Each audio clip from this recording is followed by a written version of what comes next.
Hi hello guys அனைவருக்கும் வணக்கம். So நம்ம நிறைய பேர் வந்து பார்த்தீங்க அப்படின்னா குரூப் 2க்கு வந்து எப்படி படிக்கிறது என்ன ஏது அப்படின்னு கேட்டிருந்தீங்க ஜிஎஸ்க்கு. ஸோ தமிழுக்கு வந்து தேவையான இலக்கணங்கள் எல்லாமே நம்ம நோட்ஸ் வந்து பிடிஎஃப் கொடுத்துட்ருக்கோம். ஸோ அது இல்லாமல் ஜிஎஸ்சில் வந்து நிறைய அவுட் ஆஃப் சோர்ஸஸ் நிறைய கேட்டிருந்தீங்க சரிங்களா. ஸோ அதனால் வந்து அவங்களுக்காக ப்ளஸ் வந்து மெயின் எக்ஸாம்ஸ்க்கு வந்து இந்த மாதிரி டாபிக்ஸ் எல்லாம் உங்களுக்கு ரொம்ப ரொம்ப யூஸ்ஃபுல்லாக இருக்கும். குரூப் 2க்கும் சரி 2ஏக்கும் சரி சரிங்களா. ஸோ சமூக பொருளாதார பிரச்சனைகள். ஸோ இது வந்து பார்த்தீங்க அப்படின்னா நம்ம தனியாக புக்கோட சாஃப்ட் காப்பியும் கொடுத்துட்ருக்கோம். அந்த பி சிவா அவர்களுடைய புக்கில் நிறைய வந்து டாபிக் வந்து கொஷின்ஸ் வந்து கேட்டுகிட்டே இருக்காங்க. குரூப் 1லேயுமே கேட்டிருந்தாங்க சரிங்களா. அந்த ஸ்கீம்ஸு ஆர்டிகல்ஸ் எல்லாமே இதில் இன்க்ளூட் ஆகி வந்துட்டுருக்கு.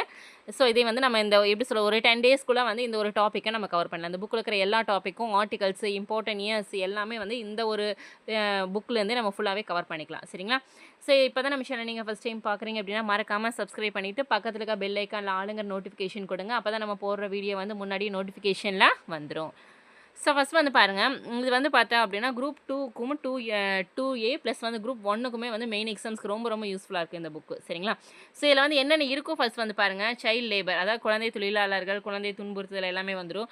இந்தியா மற்றும் தமிழ்நாட்டில் வேலையின்மை பிரச்சனைகள், வேலைவாய்ப்பு உத்தரவாத திட்டங்கள், சுய வேலைவாய்ப்பு மற்றும் தொழில் முனைவோர் மேம்பாடு. ஸோ இது எல்லாமே இதில் வந்துடும் சரிங்களா. வறுமை, சமூக மேம்பாட்டு திட்டம், இந்த எக்கனாமிக்கில் இருக்கிற எல்லாமே இதில் உங்களுக்கு வந்துடும். பெண்களுக்கு அதிகாரம் அளித்தல், அவங்களுக்கு உண்டான அந்த சமூக அநீதிகள் என்னென்ன, வன்முறைகள் என்னென்ன, வரதட்சணை பிரச்சனை, பாலியல் வன்முறை, பெண்கள் மற்றும் பெண்களோட அந்த பங்குகள் என்னென்ன, அமைப்பின் பங்குகள் என்னென்ன, ஸோ அந்த கல்வி வளர்ச்சிக்கிடையே இருக்கிற அந்த தொடர்புகள் என்னென்ன, ஸோ இது எல்லாமே வந்து பார்த்திங்க அப்படின்னா இந்த ஒரு புத்தகத்தில் கொடுத்துருப்பாங்க. ஸோ எல்லா டாபிக் வைஸுமே ஸோ ஃபார் எக்ஸாம்பிள் இங்கே வந்து பாருங்கள். ஸோ இதில் வந்து மக்கள் வெடிப்பு என்ன, ஸோ அந்த மனித உரிமைகள் பிரச்சனை, ஹியூமன் ரைட்ஸ் அந்த இஷ்யூஸ் எல்லாமே வந்து பார்த்திங்கன்னா இந்த புக்கில் கொடுத்துருப்பாங்க. ஒவ்வொரு டாப்பிக்கை வந்து நம்ம ஃபுல்லாமே கம்ப்ளீட் பண்ணிடலாம் சரிங்களா. ஸோ ஃபஸ்ட் ஒன் வந்து பாருங்கள், குழந்தை தொழிலாளர்கள், சைல்டு லேபர்ஸ்ன்னு சொல்லுவாங்க. ஸோ அதில் வந்து ஃபஸ்ட் இன்ட்ரொடக்ஷன்ஸ் வந்து பார்த்துடலாம்.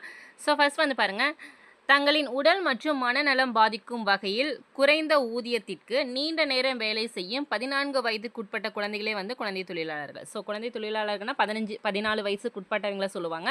ஸோ எங்களுக்கு வந்து நிறைய வேலை வாங்கிட்டு குறைந்த ஊதியம் வந்து கொடுப்பாங்க சரிங்களா. ஸோ நீண்ட நேரம் வந்து டைமே கிடையாது அவங்களுக்கு, நீண்ட நேரம் வந்து வேலை பார்த்துட்டு குறைந்த ஊதியம் கொடுக்கறக்காக வந்து இது வந்து யூஸ் பண்ணுவாங்க குழந்தை தொழிலாளர்களை சரிங்களா. ஸோ மக்கள் தொகை கணக்கெடுப்பினுமே குழந்தை தொழிலாளர் எண்ணிக்கை வந்து பாருங்கள், 2001 படி வந்து இந்தியாவில் வந்து 12.5 மில்லியன் ஆகும். தமிழ்நாட்டில் வந்து 4.19 லட்சம் வந்து இருந்தது 2001 மக்கள் தொகை கணக்கெடுப்பின் வழி குழந்தை தொழிலாளர்களோட எண்ணிக்கை. ஸோ அதே வந்து பாருங்கள் 2011 பார்க்கும்போது இந்தியாவில் வந்து 10.1 மில்லியன் ஆகும். தமிழ்நாட்டில் வந்து 1.51 லட்சம் பேர் வந்து பார்த்திங்கன்னா குழந்தை தொழிலாளர்கள் வந்து இருக்காங்க அப்படின்னு சொல்லி கணக்கெடுப்பில் கண்டுபிடிச்சாங்க சரிங்களா.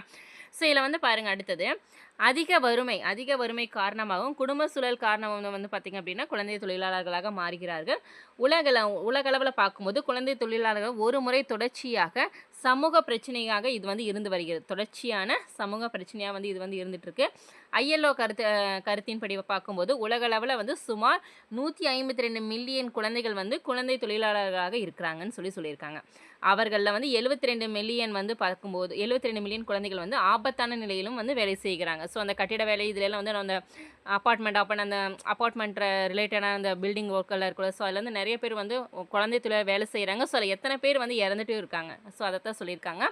ஸோ இதில் வந்து பார்க்கும்போது சர்வதேச தொழிலாளர் அமைப்பு ஐஎல்ஓன்னு சொல்லுவோம்ல, சர்வதேச தொழிலாளர் அமைப்பு குழந்தை தொழிலாளர்களை வந்து குழந்தை பருவத்தை இழந்த குழந்தைகள் என்று குறிப்பிடார்கள். அந்த குழந்தை பருவத்தின என்ன நம்ம சொல்லுவோம், அந்த குழந்தை பருவம் அப்படிங்கிறதே வந்து 14 வயசுக்குள்ளே தான்.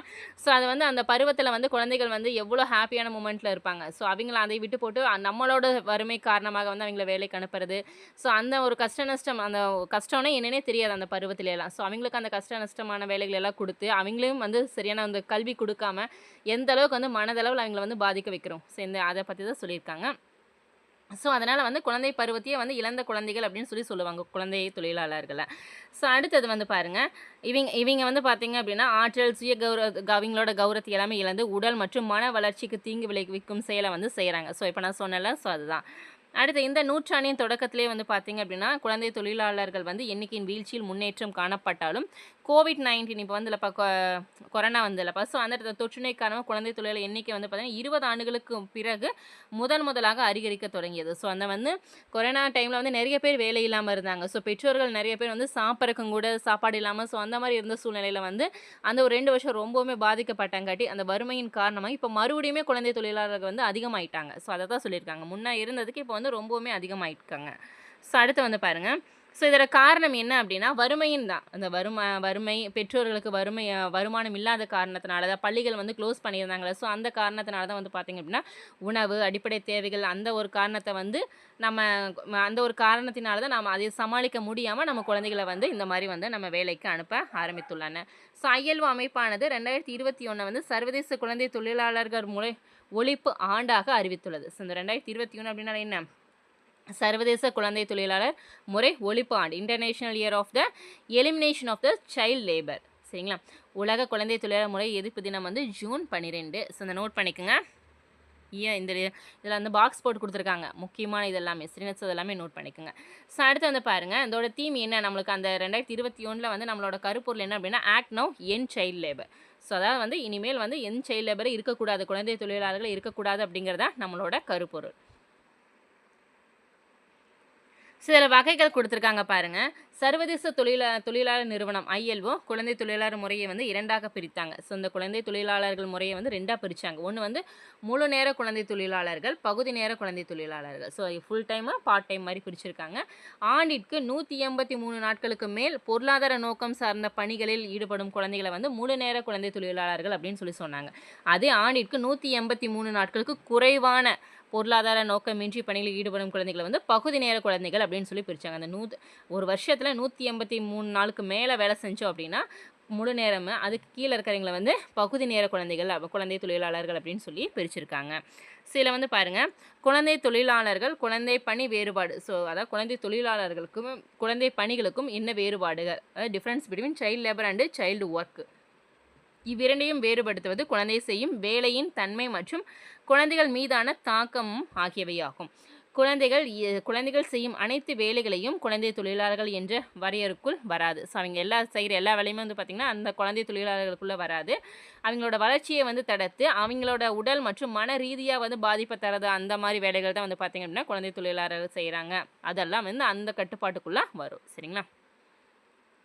ஸோ இந்த டிஃப்ரென்ஸ் பார்த்துடலாங்களா?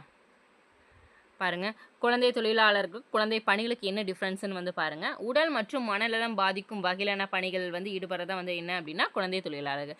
இதே வந்து குழந்தைகள் தங்களது குடும்பத்திற்குள் தீங்கு விளைவிக்காத பணியில் ஈடுவது. ஸோ இப்போ வந்து பார்த்திங்க அப்படின்னா இப்போ நம்ம பொண்ணு இருக்காங்க, நம்ம பசங்க இருக்காங்க, இதே பெற்றோரே வந்து வேலை செய்யும்போது அவங்க வந்து ஒரு ஹெல்ப் பண்ண வர்றாங்க. ஸோ அந்த மாதிரி அவங்களே ஈடுபட்டு வேலை கஷ்டமில்லாத ஒரு வேலையை பண்ணும்போது அது வந்து குழந்தைகள் பணி. நம்ம குழந்தைங்களுக்கு ஒரு அம்மா ஹெல்ப் பண்ணு, அப்பா ஹெல்ப் பண்ணு நம்ம சொல்கிறோம். நம்ம குழந்தைகளுக்கு நம்ம ஒரு நல்லது கற்றுக் கொடுக்குறோம்.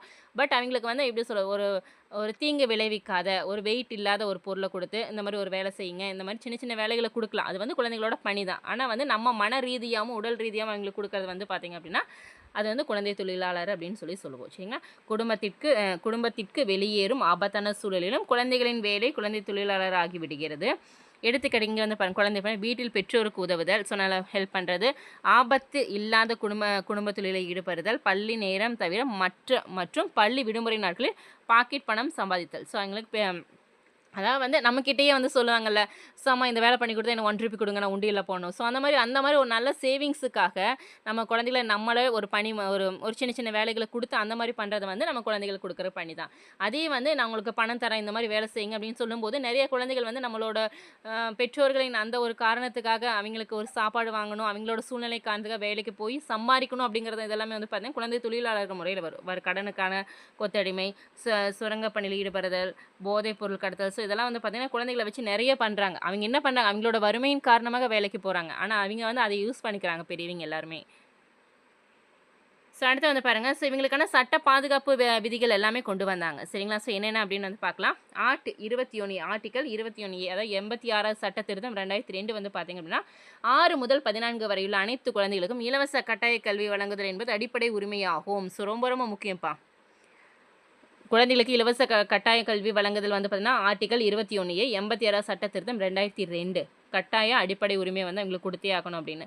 அதே ஆர்டிக்கல் 23 வந்து பாருங்கள், குழந்தைகளின் சட்ட விரோதமான வர்த்தகம் மற்றும் குழந்தைகளை கட்டாயமாக அல்லது ஊதியமின்றி வேலை செய்ய வைப்பதை வந்து தடை செய்கிறது. ஆர்டிகல் 23. ஆர்டிகல் 24 வந்து பாருங்க, குழந்தை தொழிலாளர்களையோ அல்லது பாதுகாப்பற்ற பணிகளிலோ ஈடுபடுவதை தடை செய்கிறது. ஆர்டிகல் 39ல வந்து பார்த்தீங்கன்னா, இது வந்து நம்ம பார்த்துருக்க மாட்டோம், பட் இருந்தாலும் நோட் பண்ணிக்கோங்க. குழந்தைகளின் உடல் நலமும் வலிமையும் தவறாக பயன்படுத்தக்கூடாது. அவர்களுடைய வயது அல்லது வலிமைக்கு பொருத்தமற்ற வேலையை செய்ய கட்டாயப்படுத்தக்கூடாது. ஸோ இப்போ வந்து பிறந்த குழந்தை ஒரு 5 வயசு கீழே இருக்கிற குழந்தைகளை தண்ணி எடுங்க, ஸோ அந்த மாதிரி ரொம்ப கஷ்டமான வேலையும் கொடுக்கக்கூடாது. அதே மாதிரி பெரிய குழந்தைங்க ஆயிட்டாங்கன்னு சொல்லிட்டு அந்த மாதிரி ரொம்ப ரிஸ்க்கான வேலையும் கொடுக்கக்கூடாது. இதெல்லாமே வந்து ஒரு கட்டாயம் தான். ஸோ அதுக்குண்டான விதிகள் தான் இதெல்லாமே. ஸோ அடுத்து வந்து பாருங்கள், ஆர்டிகல் 39ல் எஃப். ஸோ அரசானது அனைத்து வகை சுரண்டல்களிலிருந்தும் குழந்தைகளுக்கு பாதுகாப்பு அளிக்க வேண்டும் அப்படிங்கிறது ஆர்டிகல் 39ல் எஃப். ஆர்டிகல் 45 86வது சட்ட திருத்தம் 2002 படி 6 வயது வரை உள்ள அனைத்து குழந்தைகளின் உடல் ஆரோக்கியத்தையும் பாதுகாத்து இலவச கல்வி வழங்க வேண்டும். ஸோ இந்த குழந்தைகளை என்னப்பா பாவம் பண்ணாங்க. உண்மையை சொல்லப்போனால் அந்த சின்ன குழந்தைகளாம் வந்து நம்ம ஒரு ஹாப்பியாக இருந்த மூமெண்ட் எல்லாமே அந்த சின்ன குழந்தைகள் தான். கஷ்ட நஷ்டம் தெரியாமல் வளர்க்குறது அந்த ஸ்டேஜ் தான். நம்மளோட கஷ்ட சூழ்நிலைக்காக அவங்கள வந்து படிக்க வைக்காமல் வேலைக்கு அனுப்புறதெல்லாம் ரொம்ப ரொம்ப கஷ்டம் தான். ஸோ ஆர்டிகல் 51 ஏ வந்து பார்க்கும்போது 86 சட்ட திருத்தம் 2002 6 முதல் 14 வரையுள்ள குழந்தைகளுக்கு கல்வி கற்பதற்கான வாய்ப்பை ஏற்படுத்தி கொடுப்பது பெற்றோரின் கடமையாகும். ஸோ நம்மளோட கடமை தானே நம்ம குழந்தைகளை படிக்க வச்சு, நம்ம கஷ்டப்பட்டாலும் நம்ம குழந்தைங்க நல்ல நிலைமைக்கு வரணும் அப்படிங்கிறத நம்மளோட ஒரு மெயின் எய்மாக இருக்கணும். ஸோ அடுத்து வந்து பாருங்கள், இந்த குழந்தை தொழிலாளர் முறை ஏற்பட காரணம் என்ன? ஸோ மெயினாக வந்து அவங்க பேரண்ட்ஸ் வந்து ரொம்ப கட்டாயமாக அவங்கள குழந்தை போக சொல்கிற காரணம் என்ன அப்படின்னு வந்து கொடுத்துருக்காங்க பாருங்கள். பொருளாதாரம் தான்ப்பா. ஸோ அந்த வறுமை, வேலையின்மை, மக்கள் தொகை பெருக்கம், ஸோ அதுதான் மெயின் ரீசன். சரிங்களா? பொருளாதார காரணங்கள். பெரும்பாலான குடும்பங்களில் அன்றாட தேவைகளை கூட நிறைவேற இயலாத சூழ்நிலை, வறுமையின் காரணமாக குழந்தை தொழிலாளர்கள் முறைக்கு வந்து போகிறாங்க. இதான் வந்து முக்கிய காரணம். வறுமை தான் வந்து முக்கிய காரணம். ஸோ நெக்ஸ்ட்டு வேலையின்மை. வேலை கிடைக்காத பெற்றோர் குடும்ப வாழ்விற்காக தங்களின் குழந்தைகளை வேலைக்கு அனுப்புகின்றனர். ஸோ இது ஒரு மெயின் ரீசன் தான். பட் இருந்தாலும் எந்த ஒரு சூழ்நிலையிலும் நம்மளோட குழந்தைகளை வேலைக்கு அனுப்பக்கூடாது. ஸோ நம்ம எத்தனை வேலை வேணால் செய்யலாம். ஒரு பெற்றோர்கள், ஒரு அப்பாவாகட்டும் அம்மாவட்டும் என்ன வேலை வேணால் செய்யலாம். ஆனால் குழந்தைகளை வந்து ஒரு வேலை செஞ்சு அந்த காசை வாங்கி நம்ம சாப்பிடணும் அப்படிங்கிறது எந்த ஒரு இதுவுமே கிடையாது. சரிங்களா? மக்கள் தொகை பெருக்கம். ஸோ அதிக குழந்தைகளை பெற்றுக்கொண்டு பணிக்கு அனுப்பினால் குடும்ப வருமானம் அதிகரிக்கும் என்ற பெற்றோரின் அறியாமை இது மக்கள் தொகை பெருக்கத்தை அதிகரித்து குழந்தை தொழில் எண்ணிக்கையும் அதிகரிக்கிறது. ஸோ நிறைய குழந்தைகளை பெற்றுடும் அப்படின்னா நம்ம ஜாலியாக இருந்துக்கலாம், குழந்தைகளை வேலைக்கு அனுப்பிட்டு அப்படிங்கிற மாதிரி அந்த ஒரு மைண்ட்லையும் நிறைய பேர் இருக்காங்க. ஸோ அதையும் வந்து அது ஒரு காரணமும் சொல்லியிருக்காங்க. குறைந்த கூலி, அதிக உழைப்பு. குழந்தை தொழிலாளர்கள் வந்து ஒரு அமைதியான ஸோ வந்து ஒரு அமைப்பு ரீதியாக இல்லாத காரணம் பல துறைகளில் அவர்களது உழைப்பு சுரண்டப்படுகிறது. வேலை கொடுப்பவர்களுக்கு குழந்தை தொழிலாளர் அதிக உற்பத்தியும் அதிக லாபமும் கிடைக்கிறது. காரணம் அவர்களுக்கு குறைந்த ஊதியமே வழங்கி அதிக வேலை வாங்குவதே அவங்களோட முக்கிய காரணமாக இருந்தது. ஸோ இந்த வேலை செய்யணும் அந்த வேலை செய்யணும் அவங்களுக்கு முதல்ல தெரியாது. அவங்க என்ன இந்த வேலையெல்லாம் பண்ணிடுங்கப்பா அப்படின்னு சொல்லும்போது அவங்க காசுக்காக என்ன வேலை வேணால் பண்ணுறாங்க. பட் வந்து இந்த வேலை பண்ண இவ்வளோ காசு நம்ம பெரியவங்களுக்கு தெரியும், பட் குழந்தைங்களுக்கு தெரியாதுல்ல. ஸோ அதை தான் குறைந்த ஊதியம் வந்து கொடுத்துருக்காங்க. பெற்றோரின் வயோதிகம் மற்றும் உடல்நலக்குறைவினால் வந்து பார்த்திங்க அப்படின்னா குழந்தை தொழிலாளர்கள் அதிகமாகறாங்க. ஸோ செகண்ட் ஒன் வந்து பாருங்கள், சமூக காரணங்கள். ஸோ சமூக காரணங்கள் என்ன? தாய் தந்தையின் குடிப்பழக்கம், பரம்பரையாக வந்து தொழில் பண்ணிக்கிட்டே இருக்காங்க அப்படிங்கிற அது ஒரு ரீசனாகவும் வரும். பெண் கல்வி தேவையில்லை என்று சமுதாயத்தில் நிலவும் தவறான மனப்பான்பு. ஸோ அதான் வந்து பெண்களை வந்து வேலைக்கு போகிற காரணம் என்னென்னா, பசங்க படித்தா போதும்ப்பா, பெண்கள் படிக்க தேவையில்லை அப்படின்னு சொல்லி அந்த ஒரு ரீசனும் வந்து அதில் இருந்தது. ஸோ பெண்கள் எப்போவுமே வந்து பார்த்திங்க அப்படின்னா இப்போ எல்லா துறையிலையுமே வந்து பெண்கள் நல்ல ஒரு சாதிச்சுட்டு வர்றாங்க. ஸோ பெண்கள் அப்படிங்கிறது வந்து ஃபஸ்ட்டு ஒரு பசங்க மட்டும் படித்தா போதும் காப்பாற்றுவாங்க அப்படிங்கிற மாதிரி எந்த சூழ்நிலையில் 2 பேருமே வந்து லைஃப்பை மெயின்டைன் பண்ணால் மட்டும்தான் வந்து அடுத்தடுத்து நம்மளுக்கு கீழே வர ஜென்ரேஷன்ஸ் வந்து நல்லபடியாக அவங்க படித்து நல்ல சூழ்நிலையில் இருக்க முடியும். ஸோ அதனால் பெண்களை வந்து என்றைக்கும் வந்து குறைவாக நம்ம நடத்தக்கூடாது. சமூகம் குழந்தை முறையை ஏற்றுக்கொள்ளுதல். ஸோ அடுத்து குடும்ப காரணங்கள் வந்து பாருங்கள், பெரிய குடும்பம், பெற்றோரின் அறியாமை, பெற்றோர் பெற்ற கடனுக்காக வந்து குழந்தைகளை வந்து பணிபுரிவது, ஆண் குழந்தைகளின் கல்விக்கு முன்னுரிமை அளித்து பெண் கல்வியை உரிமை மறுத்தல். ஸோ இதுதான் நான் சொன்னேன். ஸோ அடுத்து பிறர் வீட்டுக்கு வேலைக்கு செல்ல குழந்தைகளின் மீதான பெற்றோர்களின் வற்புறுத்தல், நிரந்தரமாக வசிக்க இடமில்லாமல் அடிக்கடி இடம்பெயரும் குடும்பங்கள், மூத்த குழந்தைகளை வந்து இளைய குழந்தைகளுக்காக கவனித்து கொள்ள வேண்டிய சூழ்நிலைகள், பெற்றோரின் கொடுமையால் வீட்டை விட்டு வெளியேறும் குழந்தைகள். ஸோ இதெல்லாம் வந்து பார்த்திங்கன்னா நம்ம குடும்பத்தின் காரணமாக தான் அந்த குழந்தைகளெல்லாம் வந்து சைல்ட் லேபராக போகிறாங்க. ஸோ அடுத்து கல்வி காரணங்கள் வந்து பாருங்கள், கவர்ச்சிகரமான கல்வி முறை இன்மை, கல்வி மற்றும் கல்வி பற்றிய அரசின் திட்டங்கள் எல்லாமே மக்களிடம் சென்று சேராமை. ஸோ என்னென்ன ஸ்கீம்ஸ் இருக்குன்னு அவங்களுக்கு தெரிஞ்சால் தான் வந்து அவங்க அதுக்கு தகுந்த மாதிரி ஸ்கூலில் சேர்த்துவாங்க.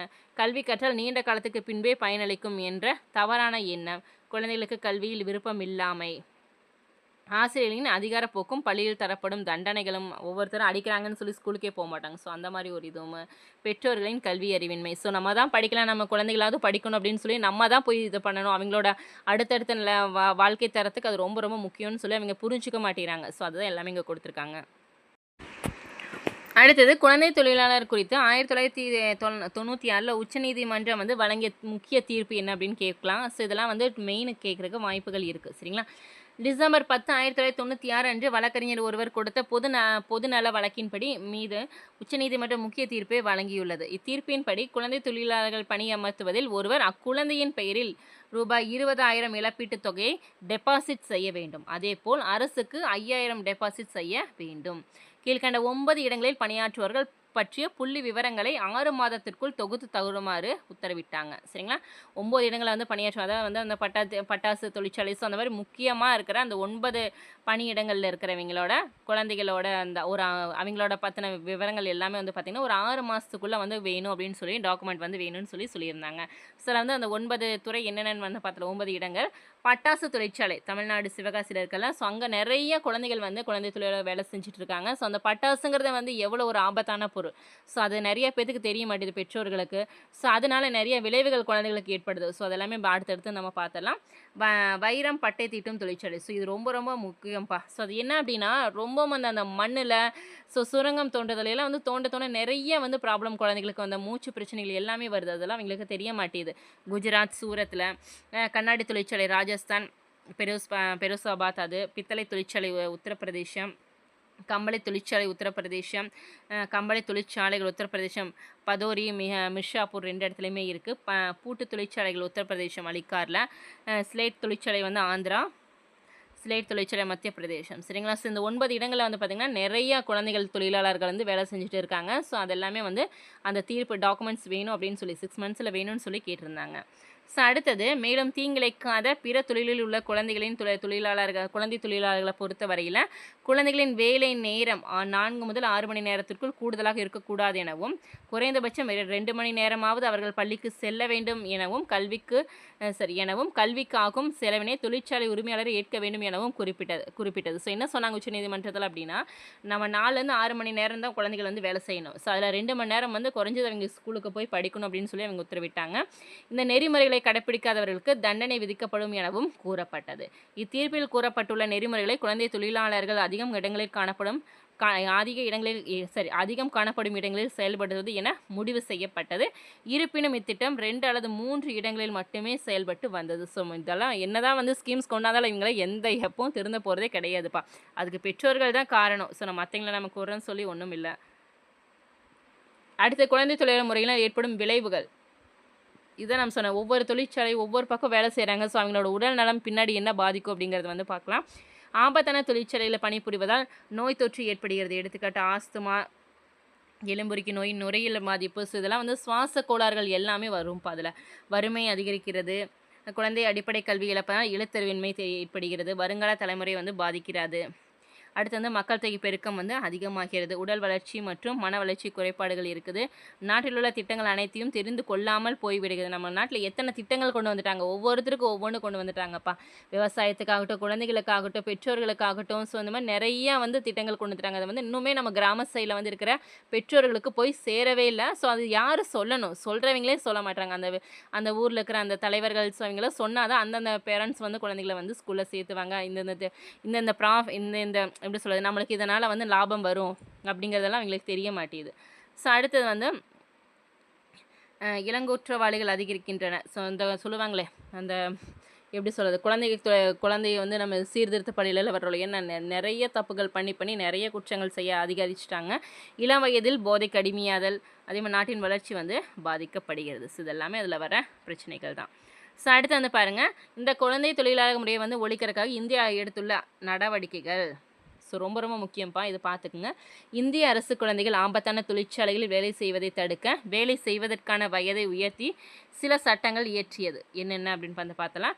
தொழிற்சாலை சட்டம் 1948 குழந்தைகள் வேலை செய்வதற்கான வயது 14ஆக உயர்த்தப்பட்டது. ஸோ அடுத்தது குழந்தைகளின் வேலைவாய்ப்பு சட்டம் 1949 வந்து பார்த்திங்க அப்படின்னா குழந்தை வேலை செய்வதற்கான வயது வந்து 17ஆக உயர்த்தப்பட்டது. ஸோ 14லேருந்து 17 ஆக்கிட்டாங்க. எப்போ 1949 சட்ட திருத்தம்னு பார்க்கும்போது. தோட்ட தொழிலாளர்கள் சட்டம் 1951. 12 வயதுக்குட்பட்ட குழந்தைகள் தோட்டப் பண்ணைகளில் வேலை செய்வதை தடை செய்தது. சுரங்கச் சட்டம் 1952. 18 வயதுக்குட்பட்ட குழந்தைகள் சுரங்கங்களில் வேலை செய்வதை தடை செய்தது. 18 வயசு கீழே வந்து சுரங்கங்களில் வேலை செய்யக்கூடாது அப்படின்னு சொல்லி கொண்டு வந்தாங்க. ஸோ அடுத்து வந்து பாருங்கள், மோட்டார் போக்குவரத்து தொழிலாளர் சட்டம் 1961. குழந்தை வேலை செய்வதற்கான வயது 14ஆக உயர்த்தப்பட்டது. பீடி மற்றும் சிகரெட் தொழிலாளர் சட்டம் வந்து 1966. குழந்தைகள் வேலை செய்வதற்கான வயது 14ஆக உயர்த்தப்பட்டது. ஸோ அடுத்து குழந்தைகளுக்கான தேசிய கொள்கை 1974 மற்றும் 2013. குழந்தைகளின் உடல், மன மற்றும் சமூக வளர்ச்சிக்கு தேவையான வசதிகளை ஏற்படுத்த கொண்டு வரப்பட்டது. இது குழந்தைகளுக்கான தேசிய கொள்கை. ஸோ அடுத்தது குருபாத சுவாமி கமிட்டி 1979. ஸோ இந்த கமிட்டி வந்து பார்த்திங்க அப்படின்னா குழந்தை அரசு தொழிலாளர் முறையை வந்து ஒழிக்கிறதுக்காக MS குருபாத சுவாமி அவர்கள் வந்து இந்த கமிட்டி அமைச்சாங்க. ஸோ இந்த கமிட்டி வந்து பார்த்திங்கன்னா பாதுகாப்பற்ற இடங்களிலிருந்து குழந்தைகள் தொழிலாளர் முறையை தடை செய்வது, வறுமையை ஒழிப்பது, நீண்ட காலம் பயனளிக்கக்கூடிய பரிந்துரைகள் வந்து அளித்தது. இக்கமிட்டியின் பரிந்துரைகள் என்னென்ன அப்படின்னா, வறுமை நிலை என்பது நீடிக்கும் வரையில் குழந்தை தொழிலாளர் முறையை நீக்குவது தான் வந்து கடினம் அப்படின்னு சொல்லி சொன்னாங்க. எனவே சட்டங்கள் இயற்றுவதன் முன் அந்த சட்டங்கள் இயற்றுவதன் மூலமாக வந்து பார்த்தீங்கன்னா பிரச்சனைகளை தீர்க்க நினைப்பது நடைமுறைக்கு ஒத்து வரக்கூடிய யோசனையாக இருக்காது அப்படின்னு சொல்லி சொன்னாங்க. ஸோ அடுத்து மேலும் வந்து இந்த குழந்தைகளுக்கு வந்து ஏற்படக்கூடிய அந்த உடல் நலத்திற்கும் எந்த ஒரு எப்படி சொல்லுது, அவங்க இந்த வேலை செஞ்சாங்க இந்த மாதிரி ப்ராப்ளம் வரும்னு தெரியும். பட் இருந்தாலுமே அதை நம்ம கட்டுப்படுத்த முடியாது, தடை செய்யவும் முடியாது அப்படின்னு சொல்லி இந்த கமிட்டியை வந்து சொல்லிட்டாங்க. இப்பிரச்சனையை வந்து நம்ம யாருனாலையும் இது பண்ண முடியாது, மாற்று வழி இது எதுவுமே பண்ண முடியாது அப்படின்னு அதையும் சொல்லிட்டாங்க. பணியில் ஈடுபடக்கூடிய குழந்தைகளின் நலனுக்காக ஒரு அமைப்பு வந்து ஒன்றை ஏற்படுத்த வேண்டும். அனைத்து குழந்தைகளுக்கும் முறைசார் அல்லது முறைசாரா கல்வியை வழங்க வேண்டும். பெற்றோரிடையே விழிப்புணர்வை ஏற்படுத்த வேண்டும். இக்கமிட்டியின் பரிந்துரையின் அடிப்படையில் இந்திய அரசு இந்த குழந்தை தொழிலாளர் முறை தடைச்சட்டம் 1986 வந்து இயற்றியது. சரிங்களா? ஸோ அடுத்து வந்து பாருங்கள், குழந்தை தொழிலாளர் முறை தடை சட்டம் 1986. ஸோ நிறைய வந்து சைல்டு லேபருக்காக வந்து கொண்டு வந்தாங்க இப்போ ஆக்ட் எல்லாமே. குருபதசாமி கமிட்டி 1979, சனத் மேதா கமிட்டி 1984 மற்றும் பிற கமிட்டிகள் பரிந்துரையின் அடிப்படையில் இச்சட்டம் இந்திய அரசால் இயற்றப்பட்டது. ஸோ நோக்கம் என்னென்னா, 14 வயதுக்குட்பட்ட குழந்தை தொழிலாளர்கள் சுரங்கங்கள் மற்றும் இதர ஆபத்தான வேலையில் ஈடுபடுவதை தடுத்தல், இதர வேலைகளில் குழந்தைகளின் பணி சூழலை ஒழுங்குபடுத்தல் தான் இந்த திட்டத்தோட முக்கிய நோக்கமாக இருந்தது. இதில் அம்சங்கள் என்ன அப்படின்னா, மொத்தம் 18 வகையான வேலைகளில் 65 தொழில் செயல்முறைகளில் வந்து சிறுவர்கள் வந்து பணியமர்த்தி ஆபத்தான அந்த ஒரு இப்படி ஆபத்தான சூழ்நிலையில் வந்து பணிபுரிகிறாங்க அப்படின்னு சொல்லி அதையும் வந்து தடை செஞ்சாங்க. இதர பணிகளில் குழந்தைகளின் பணி சூழலை வந்து ஒழுங்குபடுத்தியும் இச்சட்டத்தின் கீழ் குழந்தை தொழிலாளர்கள் தொழில்நுட்ப ஆலோசனை ஒன்று உருவாக்கப்பட்டு அது மூலயமா வந்து அவங்களுக்கு தீங்கு விளைவிக்கக்கூடியல வந்து ஒரு பட்டியல் மாதிரி கொடுத்தாங்க. அதில் வந்து 2012 மற்றும் 16 இச்சட்டம் வந்து திருத்தப்பட்டு நடைமுறையில் உள்ளது. சரிங்களா? அடுத்து வந்து பாருங்கள், குழந்தை தொழிலாளர் முறை தடை மற்றும் ஒழுங்குபடுத்தல் திருத்த சட்டம் 2016. 1986 இயற்றப்பட்ட குழந்தை தொழிலாளர் முறை தடை திருத்த சட்டம் செப்டம்பர் 1, 2016 அன்று நடைமுறைக்கு வந்தது. இதோட முக்கிய அம்சம் என்ன அப்படின்னா, 14 வயதுக்குட்பட்ட குழந்தைகள் வந்து அனைத்து நிலைகளிலும் பணி செய்ய தடை விதித்தது. கல்வியை பாதிக்காத குடும்பத்தில் தொழில் தவிர பிற அனைத்து தொழில்களிலும் குழந்தைகளை ஈடுபடுத்த தடை விதித்தது. தண்டனை வந்து என்னன்னா, குழந்தை தொழிலாளர் முறை தடை கடைபிடிப்போருக்கு வந்து 6 முதல் 2 ஆண்டு வரை சிறை தண்டனையும் ரூபாய் 20,000 வந்து அபராதம் வந்து கட்டணும்னு சொல்லி கொடுத்தாங்க. இந்த அம்சங்கள் சரிங்களா, இந்த திட்டத்தோட முக்கிய அம்சங்கள். அடுத்தது பெரும்பாலான மாவட்டங்களில் வந்து NGO உதவியுடன் இத்திட்டம் செயல்முறைப்படுத்தப்பட்டது. இத்திட்டத்தினை சிறப்பாக செயல்படுத்தும் மாவட்ட ஆட்சியாளருக்கு விருது வழங்கப்பட்டது. சாதனை இத்திட்டத்தின் கீழ் உள்ள இந்தியா முழுவதும் சுமார் 6000 சிறப்பு பணிகள் வந்து இயங்கி வருது. 10 லட்சத்துக்கும் அதிகமான குழந்தைகள் வந்து கல்வி பெற்று வர்றாங்கன்னு சொல்லியிருக்காங்க. ஒவ்வொரு திட்டங்களையும் ரொம்ப ரொம்ப முக்கியம். அடுத்து வந்து பாருங்கள், பென்சில் போர்ட்டல்னு சொல்லுவாங்க. 2014 platform for effective enforcement for no child labour. சரிங்களா? பென்சிலோட ஃபுல் ஃபார்ம் என்ன? Platform for effective enforcement for no child labour. தேசிய குழந்தை தொழிலாளர் திட்டம் 1988 கீழ் உருவாக்கப்பட்டது. குழந்தை தொழிலாளர் தொடர்பாக புகார் அளிக்க தொடங்கப்பட்டது. மேலும் குழந்தைகளை தொழிலாளர்களை வந்து கண்காணிக்கிறது இந்த திட்டத்தோட முக்கிய நோக்கமாக இருந்தது. சில முக்கிய ஸ்கீம்ஸ் எல்லாம் வந்து பார்த்துடலாம். குழந்தை தொழிலாளர்கள் அடமானம் வைக்கும் தொழிலாளர் சட்டம் 1993. 15 வயதுக்குட்பட்ட குழந்தைகள் வந்து தொழிலாளியாக வேலை செய்வதற்கான அடமானம் வைக்கும் பெற்றோர் அல்லது பாதுகாவலருக்கு வந்து தண்டனை வழங்க வழிவகை செய்கிறது. ஸோ அடுத்து குழந்தை தொழிலாளர் ஒழிப்பிற்கான தேசிய ஆணையம் 1994. ஸோ நேசில் அப்படி national authority for elimination of child labour. So இதை எப்போ தொடங்கினாங்க அப்படின்னா செப்டம்பர் 26, 1994 தொடங்கினாங்க. ஸோ தலைவர் யார் அப்படின்னா மத்திய தொழில்துறை அமைச்சர் தான். ஸோ செயல்பாடுகள் என்னென்னா குழந்தை தொழிலாளர் முறையை வந்து ஒழிப்பதற்கான கொள்கை மற்றும் திட்டங்களை வந்து வகுக்கிறதா வந்து பார்த்திங்கன்னா இவருடைய முக்கிய நோக்கமாக இருந்தது.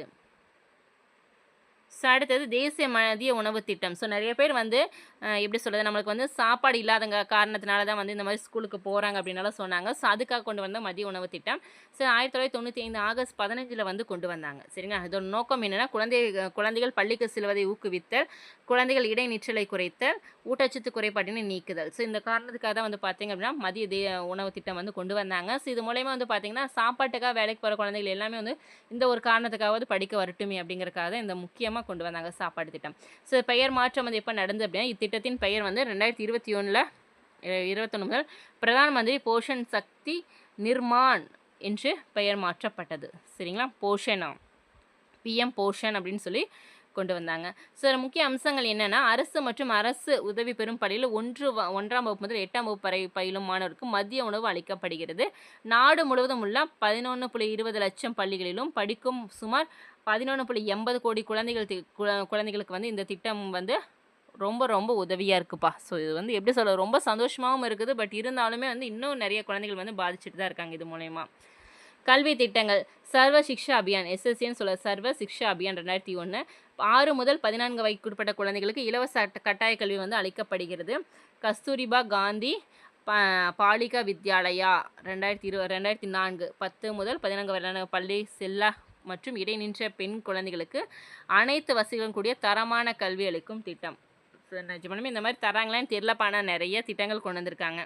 ஸோ அடுத்தது தேசிய குழந்தைகள் உரிமை பாதுகாப்பு ஆணையம் NCPCRன்னு சொல்லுவோம்ல. ஸோ இது வந்து எப்போ தொடங்கினாங்கன்னா 2005 டிசம்பரில் கொண்டு வரப்பட்டது. இந்த திட்டம் மார்ச் 2007 அமைக்கப்பட்டது. சரிங்களா, கொண்டு வரப்பட்டு இந்த எப்போ அமைக்கப்பட்டதுன்னா மார்ச் 2007. ஸோ எப்போ தொடங்கப்பட்டதுன்னு கேட்டாலும் அதை நோட் பண்ணிக்க, எப்போ அமைக்கப்பட்டதுனாலும் நோட் பண்ணிக்கோங்க. அதோட முக்கிய நோக்கம் வந்து குழந்தைகளின் உரிமையின் நலனை பாதுகாப்பது முக்கிய நோக்கமாக இருந்தது.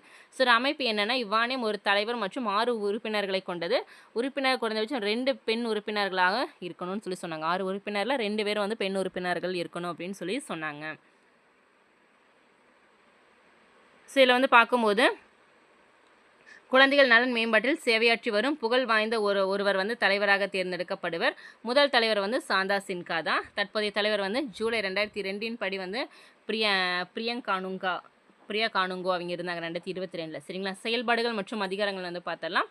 குழந்தை பாதுகாப்பிற்காக உள்ள சட்ட திட்டங்கள் வந்து திறம்பட செயல்படுவதற்கான நடவடிக்கைகள் வந்து மேற்கொள்ளுதல், குழந்தைகள் நலனுக்காக அனைத்து அரசு துறைகளிலும் தன்னார்வ தொண்டு நிறுவனங்கள் மற்றும் சமூக நிறுவனங்கள் ஆகியவற்றுடன் ஒருங்கிணைந்து செயல்படுதல், இதெல்லாமே கொண்டு வந்திருக்காங்க. எல்லாத்துக்கூடையுமே மிங்கிள் பண்ணி குழந்தைகளை தங்க வைக்கப்பட்டுள்ள நிறுவனம் மற்றும் இடங்கள் எல்லாமே ஆய்வு செய்து குழந்தைகளை குறித்த அனைத்து வகையான பிரச்சனைகளையும் வந்து புகார் செய்கிறதுக்கு தானே வந்து முன் நின்று எல்லாமே பண்ணாங்க.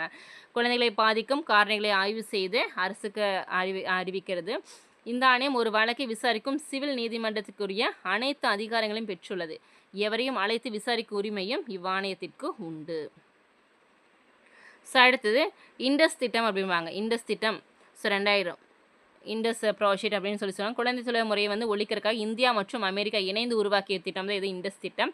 இந்தியாவில் 5 மாநிலங்களில் வந்து 21 மாநிலங்கள் வந்து இத்திட்டம் வந்து நடைமுறைப்படுத்தப்பட்டது. ஸோ எந்தெந்த மாநிலம் மத்திய பிரதேசம், தமிழ்நாடு, உத்தரப்பிரதேசம், மகாராஷ்டிரா மற்றும் டெல்லி. ஸோ முக்கிய நோட் பண்ணிக்கோங்க. ஸோ இத்திட்டம் 5 மாவட்டங்களில் செயல்பட்டு வருகிறது. இது இண்டஸ் திட்டம்.